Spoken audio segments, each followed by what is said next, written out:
So, hey guys, today we're going to be talking about combos and just combos in general.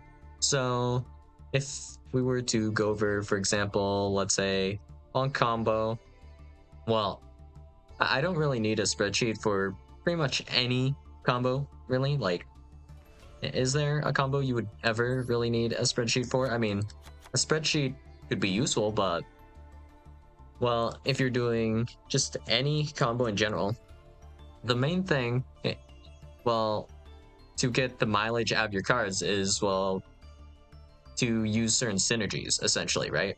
So before we move on to, I guess, like Punk, we'll go with Memento first, right? So few synergies with Memento that I've noticed from playing.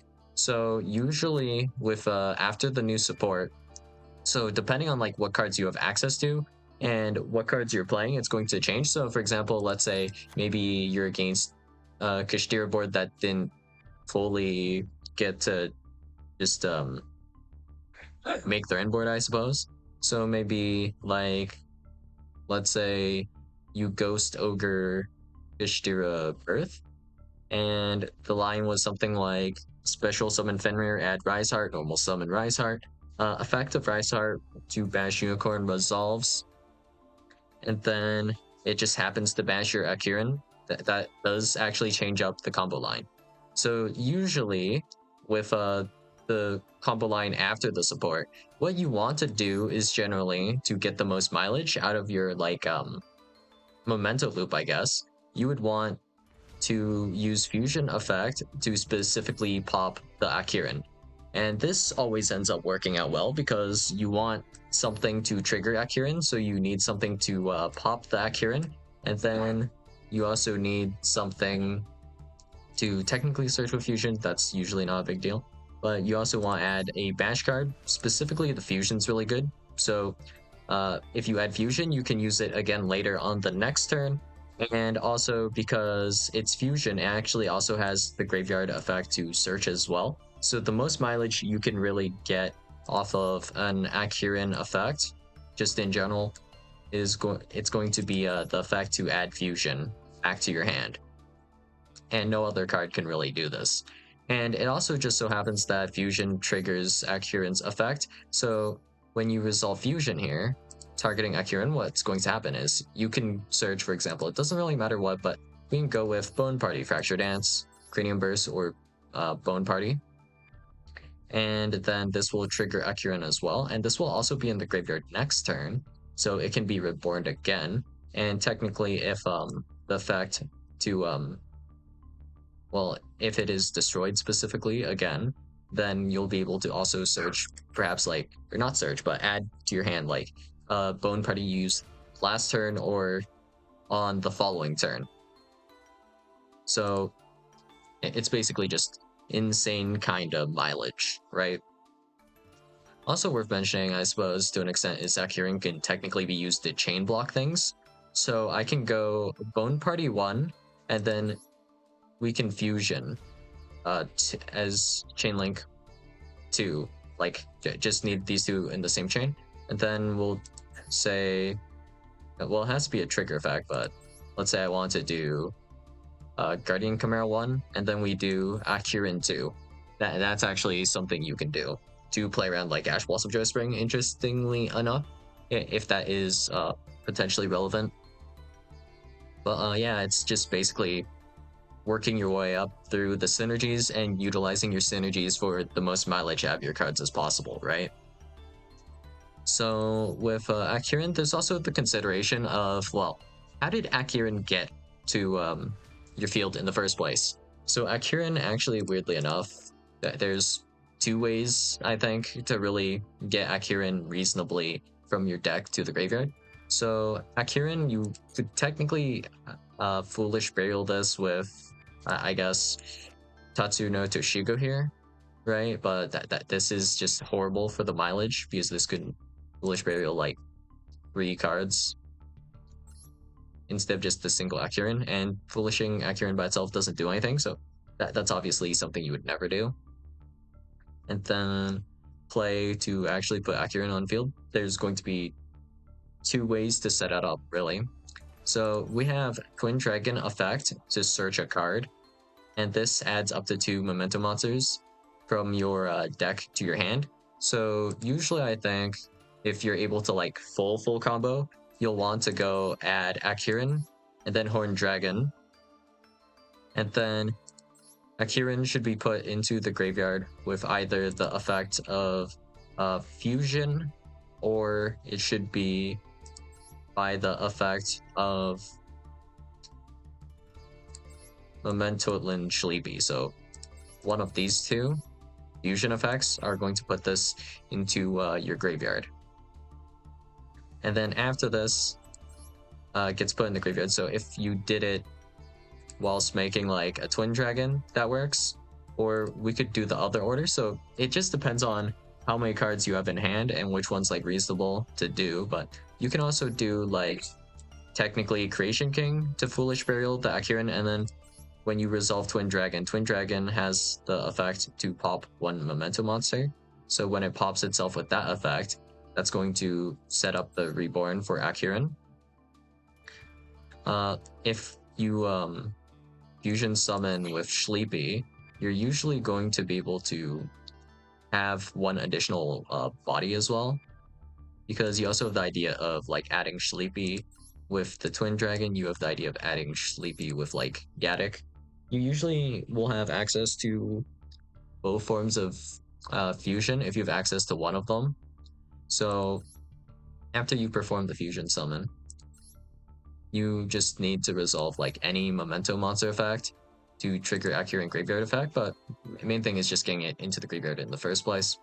So we have ideas of like using Mace effect to search. That would be fine. We can use Goblin. We can use technically Bone Party as well. If we need to, we can also go Fusion effect to search Bone Party, and then we can use Bone Party's effect to pop something, and then that'll trigger Akirin effect, and then we'll hopefully be summoning something with the Bone Party that can actually destroy the Akirin, and then you can go from there.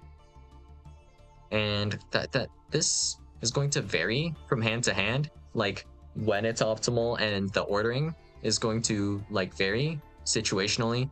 Like, what matchup am I against, right? What's the kind of board state? What cards do I have access to exactly? Main idea is really just to utilize your synergies as much as possible. You know, just I guess squeezing water out your stones. You know, just getting the most mileage out of your cards.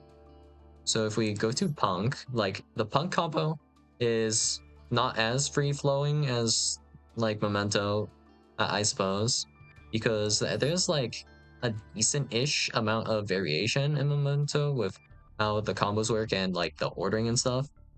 For example, like what if I open Goblin in hand? If I open Sleepy in hand, they're going to like change the combo lines to like what's optimal and how to do it. But there's a bunch of little general ideas you should just follow regarding like every single kind of combo. There are some quirks you just need to keep in mind and try to, well, make those things happen. Like the Akirin pop, sometimes you won't be able to like go fusion effect to pop Akirin. Sometimes you will. And in those cases that you don't, you still want to see if you can get mileage out of Akirin. If you can't, then and that's the optimal optimal way to play it, then you just don't do that, right? But yeah, there's also technically like it changes depending on your starters as well, because technically you can start Tatsu, you can start Anguish, you can start Darkblade, and those change your graveyard a little bit. And then there's like ideas of if you open Goblin, you might want to pop Goblin with the effect of Twin Dragon. And then you can do the effect of like Fusion to pop the Twin Dragon. And then you would use the effect of Twin Dragon to reborn the Goblin in your hand to still get Goblin kind of onto the field, right? That, or I guess you could use Memento Mictlan to like put the Goblin onto the field. Like it just varies a little bit here and there. But okay, so moving from like Memento to Punk. For Punk, well, the funny thing is you just I gotta suffer a little bit here because of how this works. But with Puncture and Fever, this card is kind of like iffy because you might be thinking, oh, there's a monster negate, so that means this plays around Nibiru, right? But then it's like, only kinda, right? So this requires you to go into a Punk extra deck monster essentially. So if we go into Rising Carp, going into Rising Carp kinda sucks because like in the sense that if we go into Rising Carp and then we go immediately into Jam Fever, we don't get the effect of Rising Carp to summon two Punk monsters and you lose an insane amount of advantage. So you would almost never do that. The only reason to do that would be like certain reasons involving like breaking boards, I suppose. But aside from that, like just to real quickly go over the fastest way we can go into the Rising Carp, that would be like normal or special summon Sharakusai, and then you immediately go into Rising Carp using a Punk monster from your hand. So that's going to be summon 1, summon 2, and then next summon we'll want to summon a smaller Punk from our deck. So that could be like Xiamen, Wagon, Madam Spider. Doesn't super matter. I mean, ideally from here though, I guess we would probably go Xiamen effect to then add to our hand a copy of Rising Scale for like extender, I guess. And then the other card we special summon, it's almost always going to be Deer Note. And then from here we can make like a Synchro 8. So that'll be summon number, let's see, 1, 2, 3, 4, and then the Synchro 8 is going to be our that'll be the 5th summon. And then we have the Reborn effect on Deer Note. And we won't really have a much better time to use Deer Note, or rather we won't have another opportunity to activate Deer Note's effect to Reborn, so we have to kind of do it now. We can't really save it for later in any sense, unless we go into Amazing Dragon, special like Deer Note or something. But then we have nothing we can do with that Deer Note, I don't think, at around that point in time, so this line is completely like ridiculous, and something that would probably never happen. But yeah, I guess we can go like Jam Dragon Drive effect to search or something.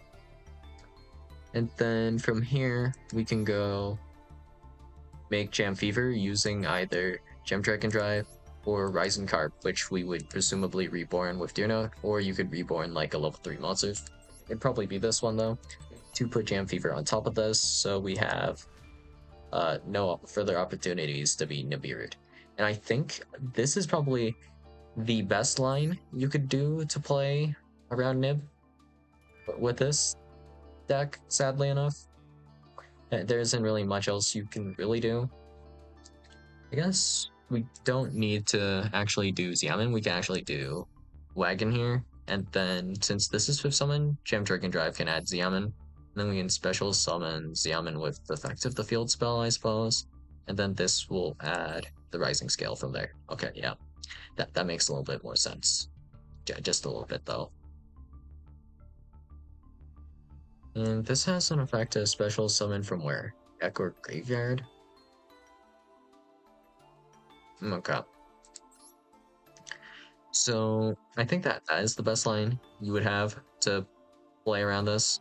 Aside from that, like Shirakusai, if you were to access that with Xiamen, that'd be like normal summon Xiamen, activate Foxy Tune, and then the 5th summon is after you resolve Rising Carp. So that's summon 1, 2, 3, and then two other monsters, 4, 5. And you're immediately nibbable here. And even if you make like the Gem Dragon Drive, they can wait for Gem Dragon Drive to resolve because you don't have any way to threaten making the Jam Fever after you summon your like 3/5 monster. So after Deer Note Reborn, easy nib. Yeah. That just majorly blows, right? And then if we were to look at the line where you use Amazing Dragon, that line is like pretty terrible also. So that would be, well, I mean, let's see, what's the best way we could do that? We would have to hard open either Overdance or Foxy Tune. So it has to be Foxy Tune, right? So Foxy Tune, special summons Yaman, summon number 1, summons number 2, Rising Scale. We probably want a Rising Scale effect as well, so we'll probably grab, we'll be probably Sharkusai, I guess. That can be added to our hand. So we can normal summon that later, maybe. Depends, I guess. And then that's summon 1, 2. Summon number 3 is Amazing Dragon. Amazing Dragon can reborn a guy. And then we can, on top of the Amazing Dragon, we go ahead and make Jam Fever. So it's possible, technically-ish, in some instances, to do this. If we actually started with Xiamen, the slide doesn't even work before 5. So as like a 1 card, I think there genuinely isn't a way, like as a pure 1 card, to play around Nibiru with any of these lines. But also, like, in general, the earlier we make Jam Fever, the more resources we're using up, because if you make just as a general rule of thumb, it's usually how it works. The longer you wait to make your negates and your boss monsters, the more material you'll have to make boss monsters and such. So the more you kind of like want to play around hand traps and such, usually you'll have less materials for your end board. That's usually how it should be, right? Well, because of this, there's kind of a balancing act going on as well, in general here, right? So if we don't play around hand traps, we can just end up ending on nothing at all because we get hit on like maybe a choke point, right? But if we play too much around hand traps, our end board could just be too weak for well, to shut down our opponent's plays. So then we lose in that way. So I guess part of comboing is knowing like when to kind of commit harder, when to stop committing, or how much commitment will be like enough to in general stop your opponent's plays, whatever they might be. And of course, there's like interruptions, compatibility, and other things like that. But yeah. So the entire line with Amazing Dragon, for example, let's assume I actually never want to do that combo line, then I actually also don't need a second copy of Amazing Dragon, because for this specific kind of like combo line, right? The idea is that we're still going to do the punk combo, but we also have to drop Amazing Dragon. So normally you only run 1 Amazing Dragon, and the idea is to trigger the if this card is Synchro Summon effect of Amazing Dragon with Sharkusai on the next turn. That's usually what your goal is. So you're cycling through all of your like small punk monsters, and then you're going to just drop this on your opponent next turn, and you also get a draw with Extreme Session as well whenever you do activate the Sharkusai effect on the next turn. So when you do that, then you'll get to bounce. It'll be like 4, 1, 2, 3, 4, no, 5 monsters is the most you can bounce back. Or it's not even monsters, it's just cards in general, because you're able to also add Ghost Ogre technically, and then you also have these guys, so it's like 4 or 5 bounces with the Amazing Dragon. And this can be done during the end turn as well. It's just end phase, because it's able to be done. Well, the Synchro Summon effect is anytime during your opponent's turn. So you can just drop this, and assuming your opponent like sets 5 and attempts to pass, then you can just bounce back the 5 during the end phase. So it's just relatively decent against back row and monsters in general, the Amazing Dragon. But if you were doing like the Jam Fever line, for whatever reason, where you want to drop the Amazing Dragon to convert it into the Jam Fever, then you would still want a second Amazing Dragon, because Amazing Dragon is just that good, right? So the idea is next turn, because you're playing 2 of these guys, you can then Jam Fever plus Amazing Dragon and whatever else. I mean, technically there are a few other synchros you can make, but none that you can actually quick synchro with Sharakusai because it requires you to specifically make a punk synchro using this effect. So I guess that would change your line in theory a little bit. Well, there's like some variance here and there with all the things, but yeah. There's also the fact that this is also a very good card for follow-up, because like if I just make it in general, I do get this effect regardless of when I summon it. And there is also the effect of Reborn, which you would probably want to do like Reborning Rising Scale, I think is the best one you could start with here. So it'd be Rising Scale, which reborns Deer Note, and then that gets you the most amount of bodies from here, I think. So we could also go into SP after to trigger the Deer Note. So if we needed some board breaking ability, we can like link off the Deer Note plus Amazing Dragon to reborn Xiamen to search for other extenders. Well, in general, that'd be the idea, I guess. And technically, this also has an effect that, well, it's not that helpful for board breaking, but it could be useful, I suppose, for something. Rising Scale effect. Yeah. So what else do we have here? I think that's it for Unk mostly, right? Yeah. So that's the general idea, right? Where, yeah, well, if I run two of these guys, we have more options, but if I just don't do that combo altogether, then I have one more extra deck slot for something else. So maybe that could be Typhon, that could be a potential Zeus, and this has potential to win you games in multiple different ways, because technically you do have a relatively easy to make XYZ monster. So we could convert like Amazing Dragon or whatever into the punk rank 8, and then we can go battle with that, go into Zeus. But you know, this does require you to actually have the extra deck space for this. Even more tight if you are playing like a hybrid build of some sort, like I don't know, let's just throw it out there, like Punk Fiendsmith or something. Well, who knows how many engines are cramming in there, because technically you could throw in, I don't know, like Azumina as well. So Azumina, Fiendsmith, Punk, like that's going to like obliterate your extra deck space, and you won't have many flex slots for stuff like this. And in fact, just I think this is worth mentioning as well. A lot of people, specifically, well, a lot of combo players, like specifically like in K9, I feel like they don't really value Zeus that much.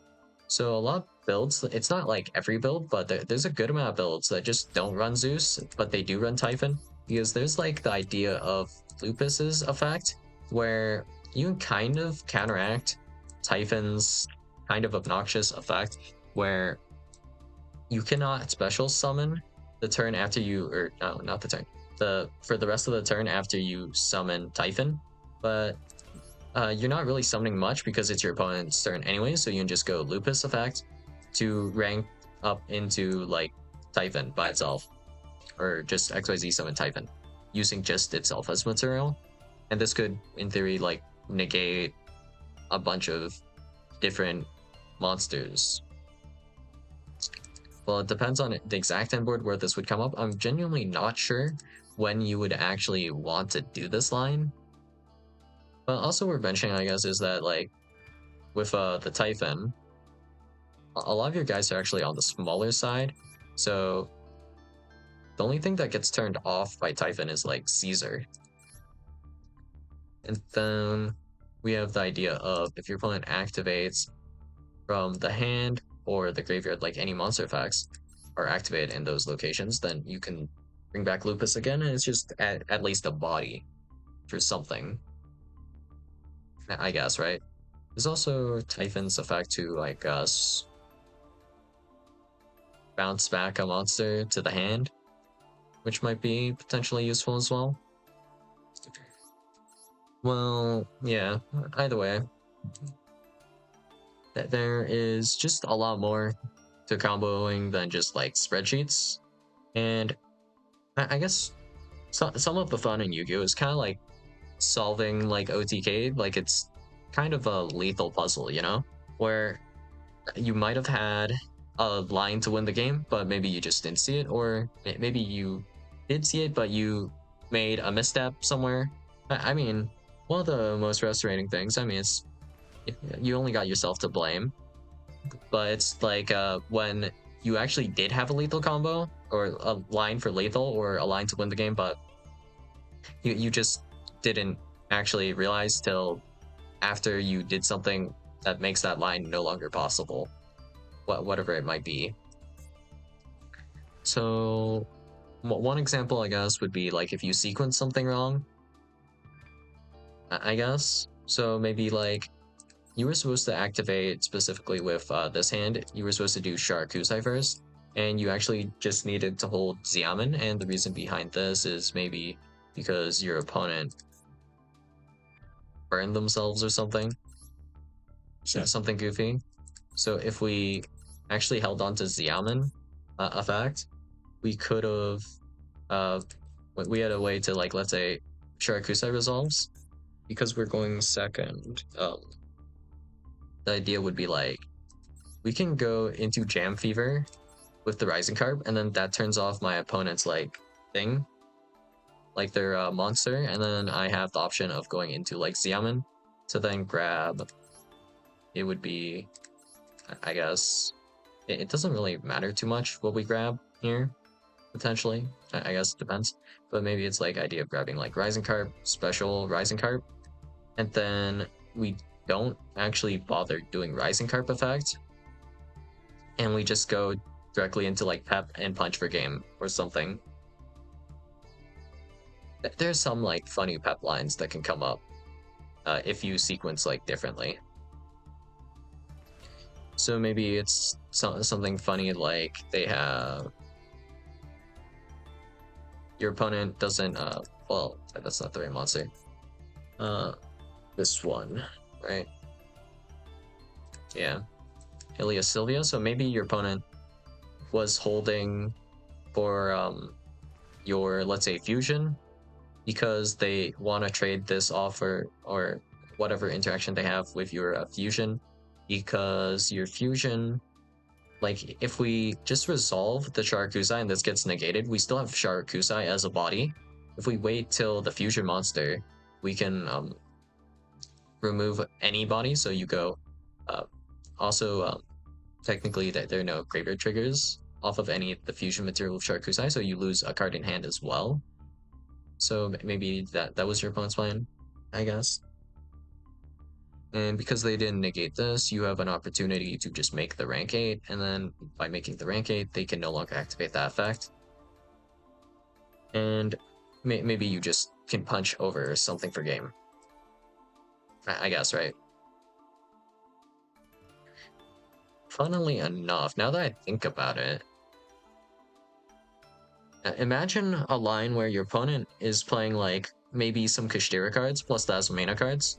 I never really noticed this, but technically, this thing has 2,000 attack points if Raitsoff is active on the field, right? And this doubles any damage Azumena monsters inflict to your opponent. So technically, if we have a 2k Ilya Sylvia, that is going to be lethal if you didn't think about this effect. I wonder if this ever happened to someone. Like, this is a bit of a tangent here, but if you were playing Makanko versus someone playing like this Azumena package, if you normal summoned like Makanko monster and then activated some field spell on the Makanko, would your opponent immediately see that, oh no, they have lethal, so I have to just get this Ilya Sylvia off the field immediately, so I'll just have to negate the equip spell, even though it does, well, Ilya Sylvia essentially will do nothing versus that card. But if my opponent has like some Makanko or Reflect battle damage kind of card, that's actually lethal because this does maybe enough to just cause lethal. So this would be 2k, and then doubled would be 4k. So that there are cases where that would be just legitimately lethal. Well, in cases where you have like half light points. So even more niche.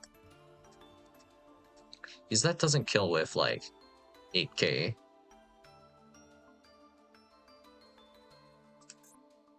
Which is kind of a little bit interesting, I guess.